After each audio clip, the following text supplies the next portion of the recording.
जय हिंद मित्रों। History by SN में आपका स्वागत है। मित्रों, आज हम भारत के संविधान से संबंधित कुछ महत्वपूर्ण बातों को लेकर उपस्थित हैं। तो आइए देखते हैं। पहले हम संविधान सभा के बारे में जानते हैं कि संविधान सभा थी क्या। संविधान सभा चुने गए जनप्रतिनिधियों की एक सभा थी जो कि संविधान नामक विशाल दस्तावेज को लिखने का कार्य करती थी। उसी को संविधान कहते हैं। यानी चुने गए जनप्रतिनिधियों की सभा, चुने गए जनप्रतिनिधियों की एक सभा थी जो संविधान नामक विशाल दस्तावेज को लिखने का कार्य करते थे। उसी को संविधान सभा कहते हैं। और संविधान शब्द का उल्लेख सर्वप्रथम जो है एक ब्रिटिश नागरिक थे। ब्रिटिश नागरिक थे, उनका नाम था हेनरी मैन। हेनरी मैन ने संविधान शब्द का सर्वप्रथम उल्लेख किया था।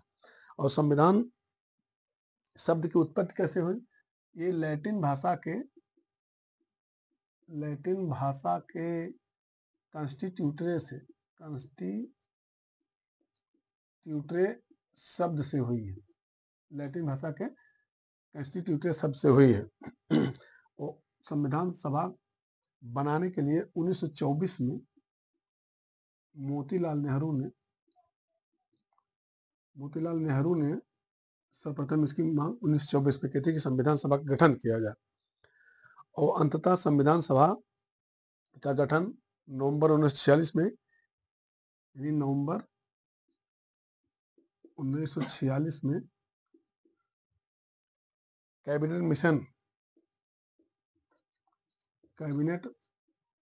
मिशन प्लान के तहत किया गया।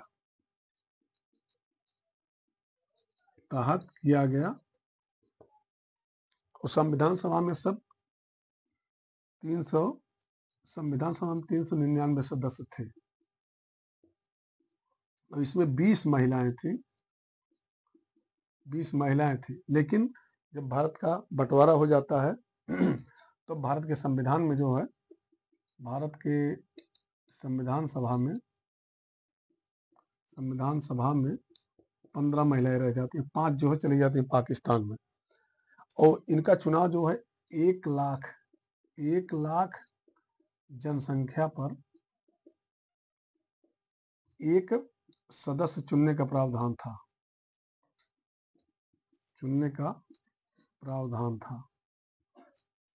एक सदस्य जो है 10 लाख जनसंख्या पे और चुनी जाती है। संविधान सभा जो है अंशतः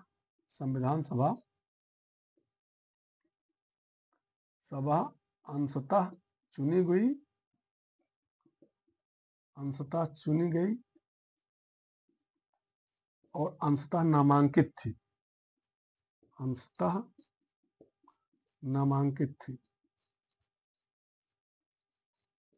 यानी कुछ चुने गए थे और कुछ नामांकित किए गए थे संविधान सभा के लिए। और संविधान सभा की पहली बैठक जो है, देखते हैं आगे।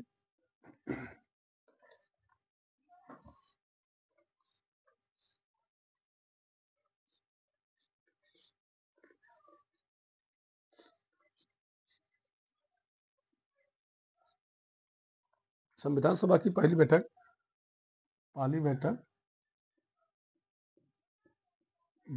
9 दिसंबर 1946 को होती है। 9 दिसंबर 1946 को होती है। और पहली बैठक में ही सच्चिदानंद सिन्हा को अस्थायी या कार्यवाहक अध्यक्ष जो है सच्चिदानंद सिन्हा को चुना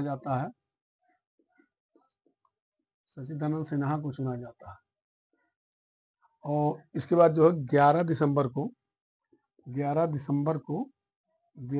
1946 को संविधान सभा द्वारा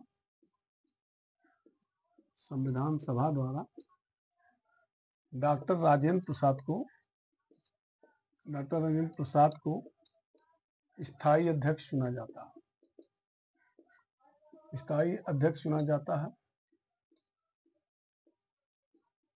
और इसमें सच्चिदानंद सिन्हा को चुना किया जाता है क्योंकि संविधान सभा के सबसे बुजुर्ग व्यक्ति थे, सीनियर थे, इसलिए जो है उनको संविधान सभा का अध्यक्ष चुना जाता है। अस्थायी या कार्यवाहक अध्यक्ष चुना जाता है। और 11 दिसंबर 1946 को संविधान सभा डॉक्टर राजेंद्र प्रसाद को अस्थायी अध्यक्ष चुनती है। और इसका उद्देश्य प्रस्ताव जो होता है, संविधान का उद्देश्य प्रस्ताव, ये नेहरू जी पेश करते हैं। जवाहरलाल नेहरू जी पेश करते हैं। और किसके प्रस्ताव पे पारित होता है?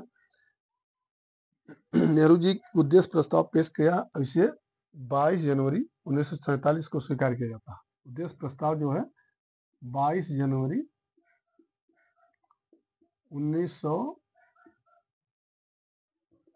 1947 को स्वीकार किया जाता है।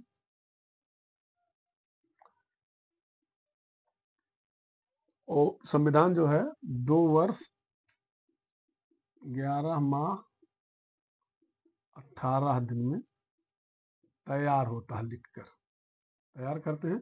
इस पर लगभग 64 लाख रुपए खर्च होता है। 64 लाख रुपए लगभग,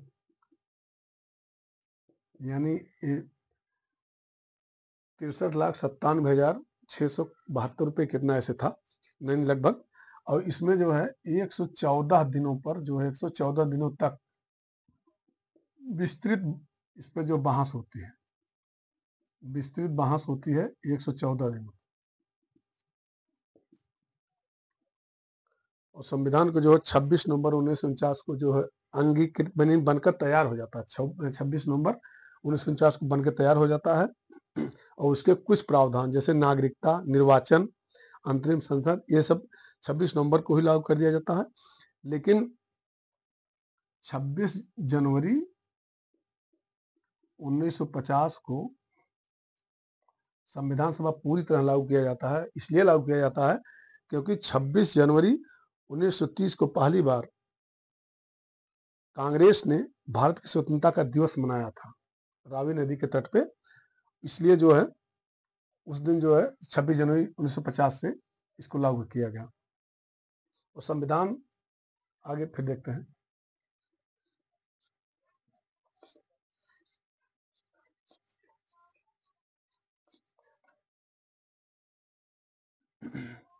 चौबीस जनवरी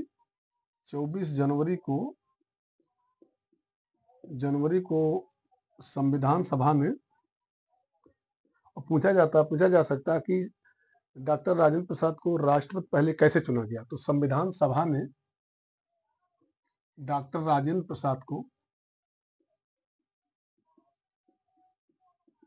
प्रसाद को संविधान सभा ने राष्ट्रपति चुना था। और संविधान सभा ही 24 जनवरी 1950 से, यानी 24 जनवरी 1950 से मई 1952 तक ये मंत्रिमंडल के रूप में संविधान सभा ने भारत की संसद के रूप में कार्य किया। यानी संसद के रूप में कार्य किया कौन सा? यानी संविधान सभा ने। और संविधान सभा में एक प्रश्न अभी तक पूछा नहीं गया, लेकिन भविष्य में पूछा भी जा सकता है कि संविधान सभा में एकमात्र ऐसे सदस्य थे संविधान सभा में, सिब्बन लाल सक्सेना एक ऐसे सदस्य थे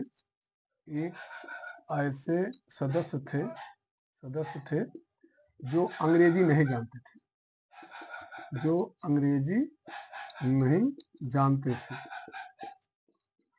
ये पूछा जा सकता है कि संविधान सभा के कौन सदस्य ऐसे थे जिनको अंग्रेजी आती ही नहीं थी। तो ये सिब्बन लाल सक्सेना एकमात्र ऐसे सदस्य जिनको अंग्रेजी नहीं आती थी।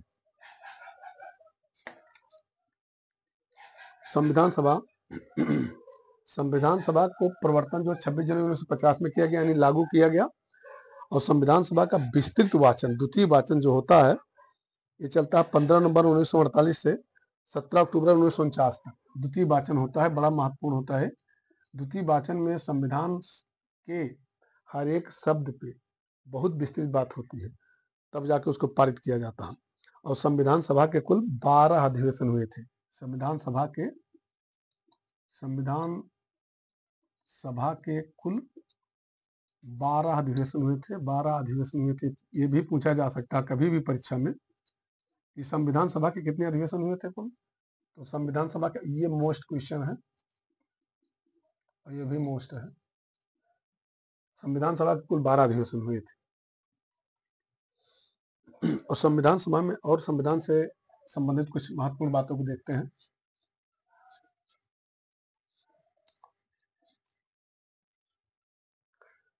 संविधान सभा की प्रस्तावना जो हम भारत के लोग हैं, हम भारत के लोग,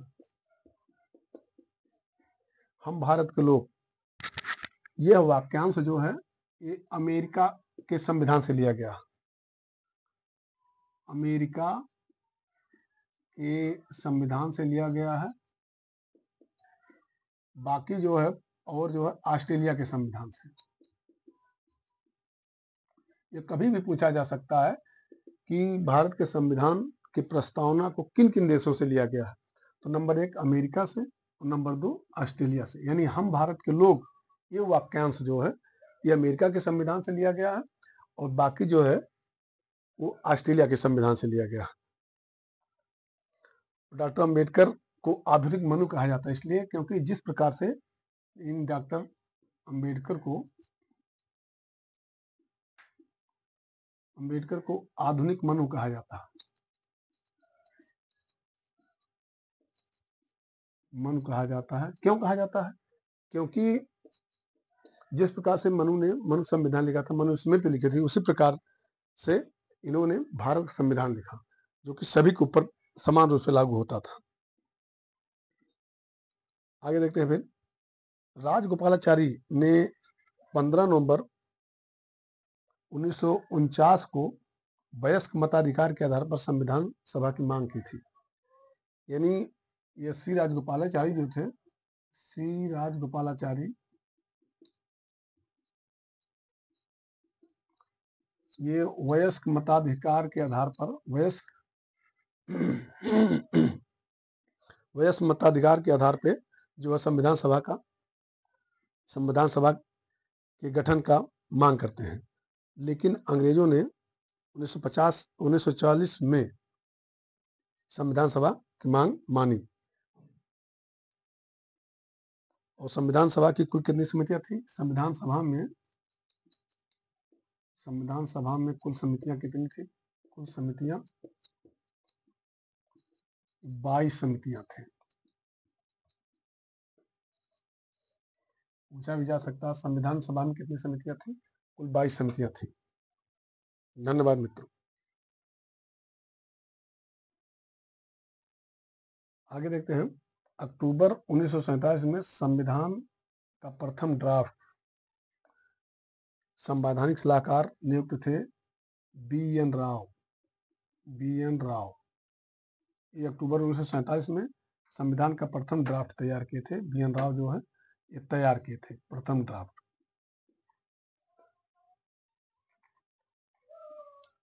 और संविधान सभा की कुछ प्रमुख समितियां हैं। संविधान सभा की ये समितियां हैं कुछ।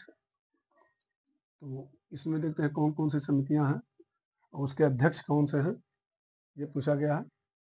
संविधान सभा की यहाँ पे अध्यक्ष है समितियां और उनका अध्यक्ष ये है। तो पहली समिति देखते हैं, प्रारूप समिति रहती है। प्रारूप समिति, इसके अध्यक्ष डॉक्टर बी.आर. अम्बेडकर रहते हैं। Doctor B R. अम्बेडकर। दूसरा है संचालन समिति।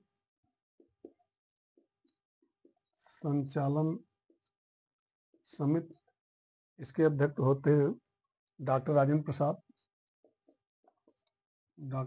प्रसाद। ये संचालन समिति के अध्यक्ष रहते हैं। फिर अगला है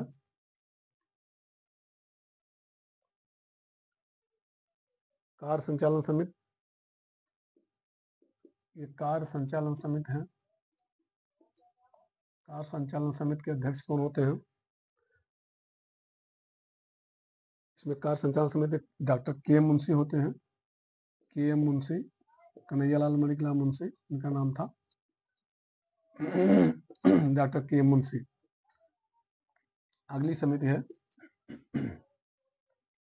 संघीय संविधान समिति। संघीय संविधान समिति, संघीय संविधान समिति के अध्यक्ष कौन होते हैं? जवाहरलाल नेहरू होते हैं, JL नेहरू। अगली समिति है संघ प्रांतीय विधान समिति। प्रांतीय विधान समिति, प्रांतीय विधान समिति, इसके अध्यक्ष होते हैं सरदार पटेल।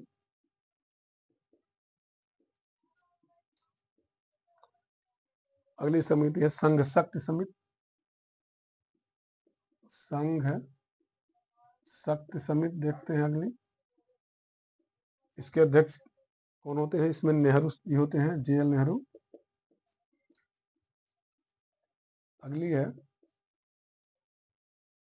मौलिक अधिकार समिति। इस मौलिक अधिकार समिति, मौलिक अधिकार समिति, ये पटेल जी रहते हैं। आगे कुछ देखते हैं, कुछ समितियां।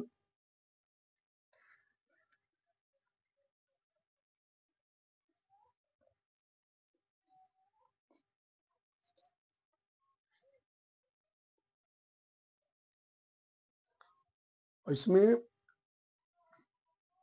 प्रारूप समिति जो होती है सबसे महत्वपूर्ण समिति होती है। प्रारूप समिति का गठन 19 अगस्त 1947 को 29 अगस्त 1947 को गठन किया गया किसका? प्रारूप समिति का। प्रारूप समिति का गठन जो है 29 अगस्त 1947 को किया गया। इसके 7 सदस्य थे। अध्यक्ष को लेकर जो है 7 सदस्य थे। तो इसमें कौन कौन सदस्य थे ये देख लेते हैं। अध्यक्ष जो होते हैं डॉक्टर BR अम्बेडकर होते हैं, ये अध्यक्ष होते हैं। और सदस्य कौन कौन से रहते हैं देख लेते हैं। सदस्य में N गोपाल स्वामी अयंगर, N गोपाल स्वामी अयंगर। और सदस्य हैं KM मुंशी, AK स्वामी Iyer, KM Munshi,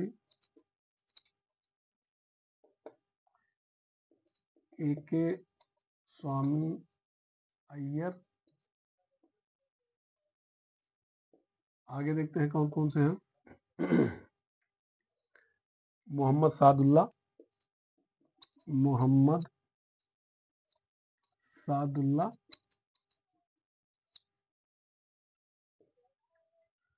BL Mittal, BL Mittal और DP खेतान, DP खेतान। इसमें कुछ लोगों की मृत्यु हो जाती है और उसकी जगह पे दूसरे दूसरे लोग होते हैं। तो इसमें देखते हैं BL मित्तल की, ये BL मित्तल जब एक्सपायर हो जाते थे इनके स्थान पे नियुक्त होते हैं M माधव राव। M माधव राव, जब इनकी मृत्यु हो जाती है तो N माधव राव को जो है सदस्य बनाया जाता है। और DP खेतान की जब मृत्यु हो जाती है तो TT कृष्णमाचारी, TT कृष्णमाचारी को जो है सदस्य नियुक्त किया जाता है। ये पूछा गया है एग्जाम में कि M माधव राव प्रारूप समिति के किस सदस्य की मृत्यु के बाद उनको सदस्य बनाया जाता है। तो BL मित्तल की मृत्यु के बाद जो है माधव राव को बनाया जाता है, माधव राव को। और DP खेतान जब एक्सपायर हो जाते हैं, मर जाते हैं, तो इसके बाद की TT कृष्णमाचारी को जो है सदस्य नियुक्त किया जाता है। आगे देखते हैं कुछ और महत्वपूर्ण तथ्य।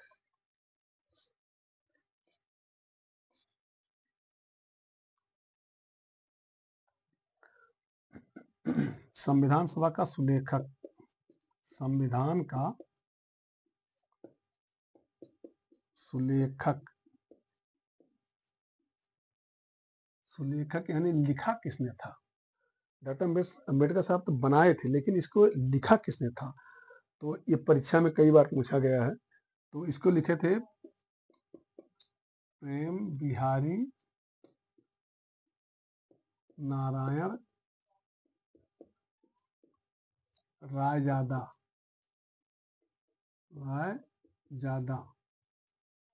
लिखते हैं, लेकिन लिखते किस में? इंग्लिश में लिखते हैं, अंग्रेजी में लिखते हैं, और ये शर्त लगाते हैं कि मैं एक पैसा नहीं लूंगा, लेकिन संविधान के प्रत्येक पेज पे मेरा नाम रहना चाहिए। तो संविधान के जो असली संविधान, उसके प्रत्येक पेज पर प्रेम लिखा हुआ है, पूरा नाम नहीं, प्रेम लिखा हुआ है, और उसी से ये सुलेखक थे। और ये तो अंग्रेजी में लिखते हैं, प्रेम बिहारी नारायण रायजादा जो है इसको अंग्रेजी में लिखते हैं, लेकिन संविधान को हिंदी में किसने लिखा? हिंदी में किसने लिखा संविधान को? भारत के संविधान को हिंदी में ट्रांसलेट किसने किया, ये पूछा जाता, कम ही लोग जानते हैं। तो संविधान को हिंदी में बसंत कृष्ण वैद्य ने किया। बड़ा ही महत्वपूर्ण क्वेश्चन, अभी ये पूछा नहीं गया है, लेकिन कभी भी पूछा जा सकता है कि संविधान को हिंदी में किसने लिखा? ये बसंत कृष्ण वैद्य ने लिखा। मोस्ट क्वेश्चन है, ये तो आ चुका है। प्रेम बिहारी नारायण रायजादा ने इसको अंग्रेजी में लिखा, लेकिन इसको हिंदी में बसंत कृष्ण वैद्य ने लिखा। बड़ा ही महत्वपूर्ण क्वेश्चन। और संविधान पे प्रथम हस्ताक्षर किसने किया था? प्रथम हस्ताक्षर किसने किया था? जो हेड रहेगा वही लिखेगा। तो इसमें डॉक्टर राजेंद्र प्रसाद जो है, डॉक्टर राजेंद्र प्रसाद ये प्रथम हस्ताक्षर करता थे। इसके बाद जवाहरलाल नेहरू ने हस्ताक्षर किया। और संविधान सभा में एकमात्र मुस्लिम महिला कौन थी? एकमात्र मुस्लिम महिला, एकमात्र मुस्लिम महिला कौन थी? वो रहती हैं बेगम एजाज रसूल। बेगम एजाज रसूल, ये केरल से थी। ये भी पूछा जा सकता कि एकमात्र मुस्लिम महिला कौन थी? बेगम एजाज रसूल जो है, ये संविधान सभा में एकमात्र महिला थी। धन्यवाद।